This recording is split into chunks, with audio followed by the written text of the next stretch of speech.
ያንቺስ ቢያንስ ለሶስት ቀን እህት ጋር ተቀመጥ። ይሄ ከባድ ነገር ነው። እሺ አይቀመጥም። እህቱ ጋር አይቀመጥም። ስጋው ሆናል። ምንም ያሳስበና የሚያሰጋ ነገር የለም። የለም ጭራሽ የለም። ችግር አለው። አይዞሽ ችግር የለውም።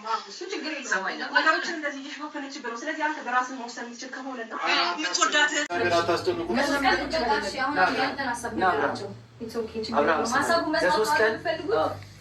ሩታ አንቺ ልቀቂውና አንዴ ሀሳቡን ይንገር። አንቺ ጋር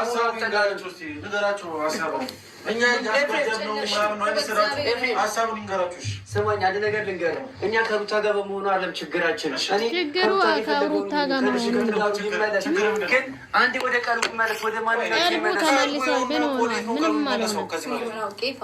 እሺ ቀልቡ ላይ ከሆንክ ማለት ነው። አብርሃም ቅድም ለሶስት ቀን እሺ ብለህናል አይደል? አሁን ሩታ ስመጣ ለምን ሀሳብን ቀይረህ? አላልኩም። እሺ አላልኩም። በግድ እያስገደድከኝ ነበር። እዚህ ትሆናለህ እያልከኝ ነበር እንጂ እኔ እሺ አላልኩም። ማላቅ ነው እንደሚመስል ለምን ነው? እሺ እህት ጋር መሆን አትፈልግም? ለሶስት ቀን አልፈሪ ሚስት እያለኝ ለምንድን ነው እህቴ ጋር የምሆነው?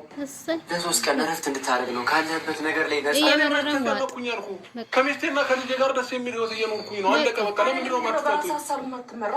በራሱ እንዴ ስንቴ ነው የሚነግርሽ? በራሱ ነው